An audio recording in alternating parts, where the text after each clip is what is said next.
Hello friends, welcome everyone. நான் உங்கள் சபரி. சைத்ரா அப்படிங்கிற 6 வயசு பொண்ணு. அவங்க அப்பா ஒரு ஆட்டோ டிரைவர். ரொம்பவே ஏழையான குடும்பம். அவங்க வாழ்கிற ஏரியா பார்த்தோம் அப்படின்னா ஏகப்பட்ட மக்கள், அந்த இடத்துல ஏகப்பட்ட வீடுகள் எல்லாம் கொச்ச கொச்சன்னு வாழ்ந்துட்டு இருக்க மாதிரி சில ஸ்லம்ஸ்லாம் நீங்கள் மெட்ரோவில் பார்த்துருப்பீங்க. அந்த மாதிரி ஒரு ஏரியாவில் தான் வந்து இவங்களும் ஒரு பூவராக வாழ்ந்துட்டு இருக்காங்க.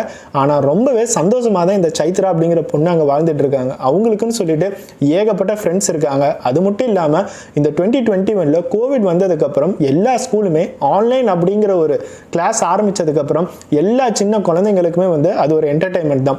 காலையில் விளையாட போனாங்க அப்படின்னா சாயந்தரம் தான் திருப்பி வீட்டுக்கே வருவாங்க. எல்லாரும் ஃப்ரெண்ட்ஸாக சேர்ந்து விளையாடுறதுக்கான ஒரு நல்ல ஆப்பர்ச்சுனிட்டி தான். அதே மாதிரி தான் இந்த சைத்ரா அப்படிங்கிற பொண்ணும் காலையில் விளையாட போனாங்கன்னா அவங்களோட பக்கத்து வீட்டில், எதிர் வீட்டில், அந்த ஏரியாவில் இருக்க எல்லா ஃப்ரெண்ட்ஸ் கூடயும் விளையாண்டுட்டு கரெக்டாக ஈவினிங் வீட்டுக்கு வந்துடுவாங்க. 2021 வருடம் செப்டம்பர் 9 எப்பயும் போல் சைத்ரா அவங்களோட ஃப்ரெண்ட்ஸுக்கிட்ட விளையாட போனாங்க. ஆனால் சாயந்தரம் ஒரு 4 மணி பக்கம் வர வேண்டியவங்க வீடு வந்து சேரல. சைத்ரா வீட்டுக்கு வரலன்னு சொல்லிட்டு உடனே அவங்க அம்மா பயந்து சைத்ரா எப்பயுமே விளையாடுற இடத்துக்கு வந்து தேட ஆரம்பிச்சா அந்த இடத்துல சைத்ரா இல்லை. அங்கே இருக்கிற மக்கள்கிட்டலாம் கேட்டால் சைத்ராவை நான் கொஞ்ச நேரத்துக்கு முன்னாடி இங்கே தான் பார்த்தேன், மத்தியானம் எல்லாத்துக்கூடையும் வந்து விளையாண்டுட்டு இருந்தாங்க அப்படின்னு சொல்லிட்டு அங்கே இருந்த மக்கள் எல்லாம் சொல்கிறாங்க. ஆனால் அதுக்கப்புறம் சைத்ரா எங்கே போனாங்க அப்படின்னு சொல்லிட்டு யாருக்குமே தெரில. உடனே அவங்களோட ஹஸ்பண்டுக்கு கால் பண்ணி அதாவது சைத்ராவோட அப்பாவுக்கு கால் பண்ணி 2 பேருமே சேர்ந்து எல்லா இடத்துலையுமே தேடுறாங்க. ரிலேட்டிவ்ஸ் வீடு, ஃப்ரெண்ட்ஸ் வீடு, அந்த ஏரியாவில் எல்லா இடத்துலையுமே தேடுறாங்க. சைத்ரா கிடைக்கவே இல்லை. அடுத்ததா சைத்ரா அன்னைக்கு தொலைஞ்சு போகும்போது அவங்க ஒரு ஆரஞ்சு கலரில் ட்ரெஸ் போட்டிருந்தாங்க. அந்த ஒரு ஃபோட்டோ முதற்கொண்டு இவங்க கிட்ட இருந்திருக்கு. அந்த ஒரு ஃபோட்டோவை சோஷியல் மீடியாவில் போட்டு எல்லாத்துக்குமே அனுப்பிச்சு விட்றாங்க. ஃபேஸ்புக், வாட்ஸ்அப் எல்லாத்துலேயும் இந்த மாதிரி சைத்ரா அப்படிங்கிறவங்கள காணோம், கண்டுபிடிச்சிங்கன்னா உடனே வந்து சொல்லுங்க, 6 வயசு பொண்ணு அப்படின்னு சொல்லிட்டு எல்லாத்துக்குமே மெசேஜ் பண்றாங்க. அதுக்கப்புறமே எந்த ஆன்சரும் இல்லை.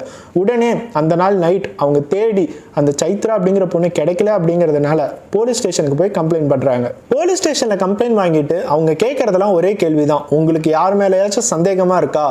ஆஃப்டர்நூன்லேருந்து நைட் வரைக்கும் நீங்கள் தேடி இருக்கீங்க. தேடும் போது உங்களுக்கு ஏதாச்சும் க்ளூ கிடச்சிச்சா, யாராச்சும் ஏதாச்சும் வித்தியாசமாக தெரிஞ்சாங்களா அப்படின்னு சொல்லி கேட்கும் போது சைத்ராவோட அம்மா எங்கள் வீட்டுக்கு பக்கத்து வீட்டில் வந்து ராஜு அப்படின்னு சொல்லிட்டு ஒருத்தர் குடியிருக்காரு, அவர் மேலே தான் வந்து எனக்கு சந்தேகம் அப்படின்னு சொல்லி சொல்கிறாங்க. ஏன் அவர் மேலே சந்தேகம் அப்படின்னா, நாங்கள் இப்போ தேடும் போது அவர் ஆக்சுவலாக வீட்டில் இல்லை, ஸோ வீடு பூட்டி இருக்கு. அதே நேரத்தில் அவங்களுக்கு கால் பண்ணோம் அப்படின்னா வந்து அவர் காலும் வந்து அட்டன் பண்ணல, ஃபோன் வந்து சுவிட்ச் ஆஃபாக இருக்குது. ஸோ இந்த சைத்ரா அப்படிங்கிறவங்களுக்கும் ராஜு அப்படிங்கிறவர் ரொம்பவே ஒரு ஃப்ரெண்ட்ஷிப்பாக தான் பழகிட்டு இருக்காங்க. அந்த சைத்ரா அப்படிங்கிறவர் கூட அவர் எப்பயுமே நல்லா பேசுவார், பழகுவார், கிண்டல் அடித்து அந்த குழந்தைகிட்ட விளையாண்டுட்டு இருப்பாரு. ஸோ ஆனால் இன்னைக்கு என்னோட சைத்ரா அப்படிங்கிற பொண்ணையும் காணோம், அந்த ராஜு அப்படிங்கிறவரையும் வந்து எங்களால் காண்டாக்ட் பண்ண முடியல. ஸோ அந்த ராஜு மேலே வந்து எனக்கு கொஞ்சம் டவுட்டாக இருக்குது அப்படின்னு சொல்லிட்டு அவங்க அம்மா சொல்கிறாங்க. உடனே போலீஸ் அந்த ராஜுவோட ஃபோனுக்கு கால் பண்ணுறாங்க. அந்த ராஜுவோட ஃபோன் சுவிட்ச் ஆஃப். உடனே ராஜுவை பற்றி எக்ஸ்ட்ரா என்கொயரி பண்ணுறாங்க. இந்த ராஜு அப்படிங்கிறவருக்கு 30 வயசு. அவர் வந்து ஒரு கூலி தொழிலாளி தான். அவங்களோட ஒய்ஃப் வந்து லாஸ்ட் ஒரு 2 டேஸ்க்கு முன்னாடியே வந்து அவங்களோட வீட்டுக்கு ஏதோ ஒரு காரணமாக போயிட்டாங்க. ஸோ ராஜு அப்படிங்கிறவர் தனியாக தான் லாஸ்ட் ஒரு 2 to 3 டேஸ் அங்கே இருக்காரு. எக்ஸாக்டாக இன்னைக்கு சைத்ரா காணாம போயிட்டாங்க அப்படின்னு சொல்லிட்டு தேடும் போது அந்த ராஜுவோட வீடு பூட்டி இருக்கு அப்படிங்கிறது தான் எல்லாத்துக்கும் ஒரு பெரிய சந்தேகம்.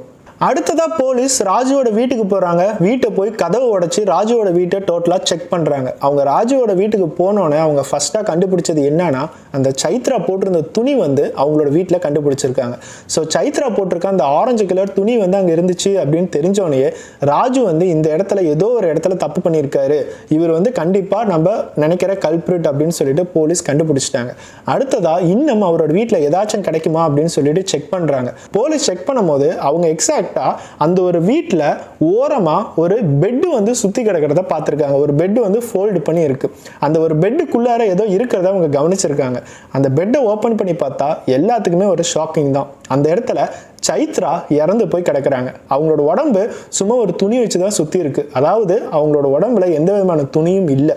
ஸோ அந்த சைத்ராவோட உடம்பை பார்க்கும்போது உடம்புல ஃபுல்லாக ஏகப்பட்ட காயங்கள். எல்லா காயங்களும் யாரோ ஒருத்தரோட பல்லுப்பட்ட ஒரு காயம், கடிச்சு எல்லா உடம்புலையுமே வந்து காயம் பண்ணியிருக்காங்க. பார்க்கும் போதே தெரியுது யாரோ ஒருத்தவங்க பாலியல் ரீதியாக அவங்கள ரொம்பவே அப்யூஸ் பண்ணியிருக்காங்க, துன்புறுத்தியிருக்காங்கன்னு. ஸோ எல்லாத்துக்குமே தெரிஞ்சிடுச்சு ராஜு அப்படிங்கிறவர் தான் இந்த சைத்ரா அப்படிங்கிற குழந்தைய பாலியல் ரீதியாக துன்புறுத்தி கொண்டிருக்காருன்னு. உடனே சைத்ராவோட பாடியை போஸ்ட்மார்ட்டம் காமிச்சு விடுறாங்க. போஸ்ட்மார்ட்டத்தில் என்ன வந்திருக்குதுன்னா கழுத்தை நெரிச்சு கொலை பண்ணியிருக்காங்க அப்படின்னு சொல்லிட்டு வந்திருக்கு. ஸோ அடுத்ததாக ராஜுவை கண்டுபிடிக்கணும்னு சொல்லிட்டு அங்கே இருக்கிற மக்கள் எல்லாமே திரண்டு ராஜுவை தேட ஆரம்பிக்கிறாங்க. ஏன் அப்படின்னா ராஜு அந்த நாள்ல இருந்தே மிஸ் ஆயிட்டாரு. ஸோ அங்கே இருக்கிற மக்கள் எல்லாத்துக்குமே ஒரு கொலவெறி, இவனை பார்த்தா போலீஸ் கண்டுபிடிக்கிறதுக்குள்ள நம்ம எப்படியோ கொண்டுறணும் அப்படின்னு சொல்லிட்டு ரொம்பவே ஒரு வெறி. ஸோ எல்லாத்துக்கிட்டையுமே போலீஸ் வந்து தேடி கண்டுபிடிக்க ஆரம்பிக்கிறாங்க. ராஜுவோட ரிலேட்டிவ்ஸ்கிட்ட போறாங்க, அவங்களோட மனைவி கிட்ட போறாங்க, ஃப்ரெண்ட்ஸ் கிட்ட போறாங்க. ஆனால் ராஜுவை மட்டும் கண்டுபிடிக்கவே முடியல. அது மட்டும் இல்லாம போலீஸ் எல்லாத்துக்கிட்டுமே ராஜுவை யாராச்சும் கண்டுபிடிச்சு கொண்டுட்டு வந்தீங்கன்னா 10 லட்சம் ரூபாய் முதற்கொண்டு கிஃப்டா கிடைக்கும் அப்படிங்கிற ஒரு நியூஸை முதற்கொண்டு பரப்புறாங்க. ஸோ அப்பையும் ராஜு கிடைக்கவே இல்லை. கடைசியா செப்டம்பர் 16ஆம் தேதி, அதாவது செப்டம்பர் 6ஆம் தேதி இந்த ஒரு இன்சிடென்ட் நடந்திருக்கு. செப்டம்பர் 16ஆம் தேதி போலீஸ் ராஜுவை கண்டுபிடிச்சு கஸ்டடியில் எடுக்கிறாங்க. ராஜுவை கஸ்டடியில் எடுத்து விசாரிக்கும் போது அவர் சொன்னதெல்லாம் இதுதான். செப்டம்பர் 6ஆம் தேதி சைத்ரா எப்பயும் போல விளாண்டுட்டு அவங்க வீட்டு பக்கம் வந்துகிட்டு இருந்தாங்க. சாயந்தரம், அதாவது அவங்க வீட்டுக்கு திருப்பி போயிட்டு இருந்தாங்க. நான் சைத்ராவை பார்த்தேன். சைத்ராவை பார்த்து ஒரு சாக்லேட் இருக்கு அப்படின்னு சொல்லிட்டு அவரை கூப்பிட்டுருக்காங்க. ஸோ அந்த பொண்ணும் சாக்லேட் காமிச்சாரு அப்படிங்கிறதுக்காக வரல, இவர் எப்பயுமே நம்ம கூட விளாடுற அங்கிள் தானே, நம்ம ரொம்ப காலமா பார்த்துட்டு இருக்க அங்கிள் தானேன்னு சொல்லிட்டு ராஜு கிட்ட வந்திருக்காங்க சாக்லேட் வாங்குறதுக்கு. உடனே அவங்க வீட்டுக்கு கூட்டிட்டு போயிருக்காங்க. வீட்டில் யாரும் இல்லை. சைத்ராவும் இது ஒரு பெரிய பிரச்சனையா கருதல. ஏன் அப்படின்னா நமக்கு பழக்கப்பட்ட அங்கிள் தானே அப்படின்னு சொல்லிட்டு வீட்டுக்கு போயிருக்காங்க. வீட்டுக்கு போனதுக்கு அப்புறம் உடனே பின்னாடி இருந்து சைத்ராவோட தலையில ஓங்கி அடிச்சிருக்காரு எதையோ ஒன்று வச்சு. உடனே சைத்ரா அந்த இடத்துல மயங்கிட்டாங்க. மயங்கினதுக்கு அப்புறம் ஒரு ஷால் எடுத்து சைத்ராவோட கழுத்துல வச்சு இறுக்கி அந்த ஒரு 6 வயசு பொண்ணை கொன்னுட்டாங்க.